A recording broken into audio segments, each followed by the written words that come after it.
শুভ সকাল বন্ধুগণ, তোমরা সবাই কেমন আছো? আশা করছি সবাই ভালো আছো আর সুস্থ আছো। তোমাদের আশীর্বাদ এন্ড ভগবানের আশীর্বাদে আমিও ভালো আছি আর সুস্থ আছি।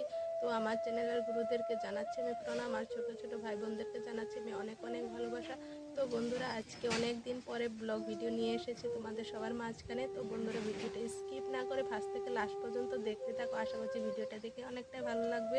তো বন্ধুরা, ভিডিওটা যদি ভালো লেগে থাকে লাইক, কমেন্ট, শেয়ার, সাবস্ক্রাইব করে আমার পাশে থেকো। তো বন্ধুরা দেখো, আমি চলে এসেছি কুয়ার পাড়ে বাসন ধুতে। তো আমার কিন্তু রান্না বাড়া হয়ে গিয়েছে আজকে।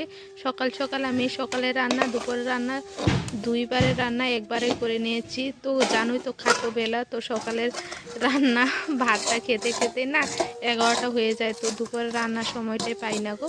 তো এদিকে আবার ছোটোকে আনতে স্কুলে যেতে হয়, তার জন্য আজকে ভাবলাম যে একবারে রান্না করে রাখি, তাই জন্য আমি একবারে রান্না করে নিয়েছি। তো এই যে দেখো, সকালে চা খাওয়া বাসন, ভাত খাওয়া বাসন, সব বাসন নিয়ে এসেছি মাজার জন্য। তো বাসনগুলো মেজে সাফা করে নিচ্ছি আমি।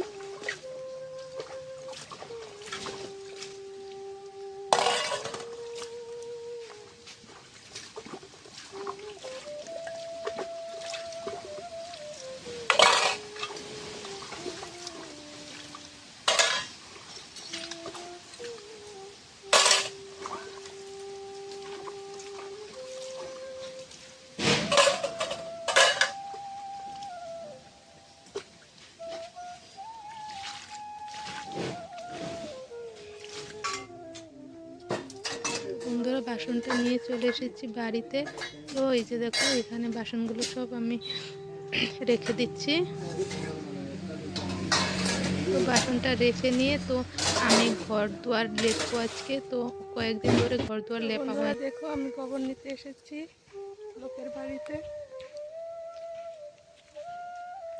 তো বন্ধুরা, এই দেখো, গোবরটা এখান থেকে নিয়ে নিব। তো অন্যদিন এসে গোবর পাই না গো, আজকে তাও আছে। নিজের বাড়িতে গরু না থাকলে খুব দিকদার লেপা পোছা করা, মানে কি বলবো। তার মধ্যে আমাদের বাড়ি ঘর তো কাঁচা, জানোই, লেপা পোছা করে রাখতে হয়। পাকা হলে তো জল দিয়ে ধুয়ে দিলেই হয়, তো কাঁচা বাড়ি ঘর তো লেপা পোছা করে রাখতেই হয়, জানোই। তো এইদিকে দেখো, আমি বিছনাটা গুছিয়ে নিচ্ছি। তো বিছনাটা গুছিয়ে তারপরে লেপা পোছা করবো অল্প।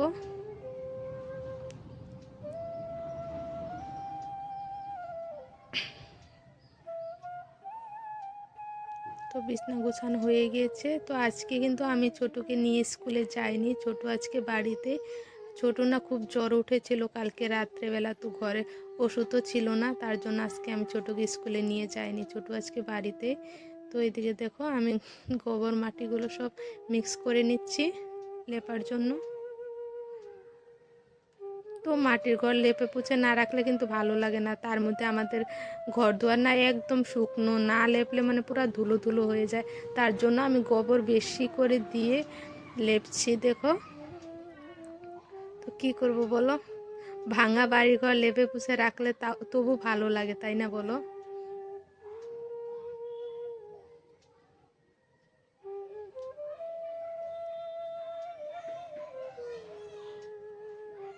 তো বন্ধুরা, যদি তোমাদের আশীর্বাদ, ভগবানের আশীর্বাদ মাথায় থাকে, তাহলে একদিন হলেও বাড়িঘর ঠিক করতে পারবো, তাই না বলো?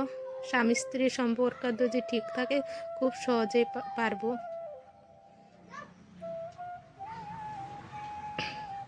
তো এদিকে দেখো, আমার রান্নাঘরটা লেপা হয়ে গেছে। রান্নাঘরটা লেপে নিয়ে এদিকে বাইরের দিকে লেপে নিচ্ছি আমি। তো ঘর দুয়ার লেপা হয়ে গেছে আমি। তো এদিকে দেখো, আমি এখানে বাইরে আমাদের একটা চুলা আছে, তো অনেক বড় চুলাটা দেখতেই পারছো তোমরা। তো এটা লেপে নিচ্ছি। তো এখন তো ধানের সিজন এসে পড়েছে, তো ধান সিদ্ধ করি এখানে আমরা। তো ধান সিদ্ধ করি, এদিকে সুপারির সিজনও এসে গিয়েছে, গাছে সুপারি বড় হয়ে গিয়েছে। তো সুপারি সিজনে সুপারি সিদ্ধ করি।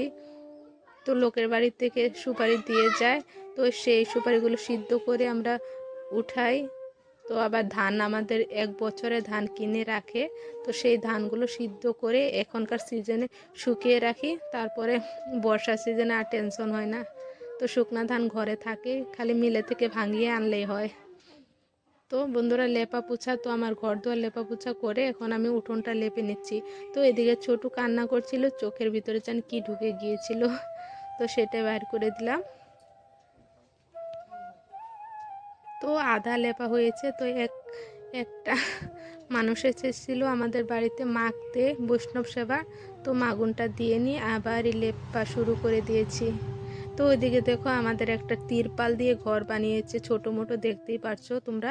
তো সেই ঘরটাতে আমাদের টোটো রাখে। তো সকালবেলা বড়বাবু বলে গিয়েছিল, সেই ঘরটাও না খুব ধুলো ধুলো হয়ে গিয়েছিল। খাওয়া দাওয়া তো সেরে এখন বড়বাবু আমি বলে রেডি হয়ে নিয়েছি। এখন আমি যাব ডাক্তারের এখানে ছোটোর জন্য ওষুধ আনতে। তো বন্ধুরা ভিডিওটা এখানেই সমাপ্ত করছি। তোমরা ভালো থেকো, সুস্থ থেকো। আগামী কালকে আবার সুন্দর আরেকটা ভিডিও নিয়ে আসবো তোমাদের সবার মাঝখানে। পাশে থেকো সবাই। Bye bye, thank you.